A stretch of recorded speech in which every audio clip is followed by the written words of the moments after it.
ठाकरेंसमोर सरकारला माघार घ्यावीच लागणार आहे असं देखील त्यांनी या टू द पॉइंट मुलाखतीत म्हटलेलं आहे। ही मुलाखत तुम्हाला झी 24 तासवर 8:53 पाहता येणार आहे।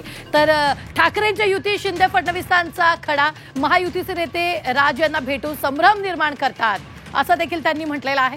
तर जनतेच्या मनात जे आहे तेच होणार। महायुतीच्या नेत्यांच्या गाठी भेटींवर राऊतांनी टीका केलेली आहे। झी 24 तासच्या टू द पॉइंट मुलाखतीमधून संजय राऊतांनी देवेंद्र फडणवीस आणि एकनाथ शिंदेंवर गंभीर आरोप केला। ठाकरे बंधूंच्या युतीत देवेंद्र फडणवीस आणि एकनाथ शिंदेंकडून मिठाचा खडा टाकला जात असल्याचंही संजय राऊतांनी म्हटलंय। महायुतीचे नेते राज ठाकरेंना भेटून संभ्रम निर्माण करत असल्याचा दावा देखील संजय राऊतांनी केलाय। मात्र महाराष्ट्राच्या जनतेनं जे ठरवलंय तेच होणार असंही संजय राऊतांनी या मुलाखतीत म्हटलेलं आहे।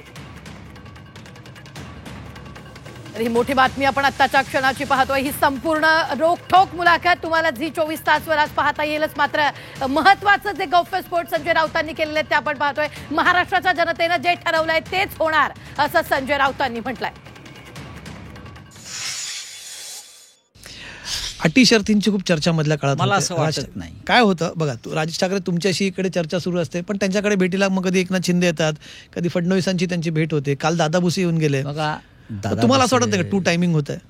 नाही, मला असं वाटत नाही ह्या वेळेला काहीच। आणि हे जे लोक आहेत, एकनाथ शिंदे असतील, फडणवीस, ते जात आहेत ते मिठाचा खडा टाकायला जातात, बरं, संभ्रम निर्माण करायला जातात। संभ्रम, त्याचा काही परिणाम होत नाही लोकांवर। ती लोकांनी, महाराष्ट्राच्या लोकांनी ठरवलेलं आहे। जो ह्या मराठी माणसाच्या ऐक्यातून बाहेर पडण्याचा प्रयत्न करेल त्याला या महाराष्ट्राची मराठी जनता धडा शिकवेल अशा प्रकारचं वातावरण आज या राज्यामध्ये। कारण लोक कंटाळलेत, विटले आहेत।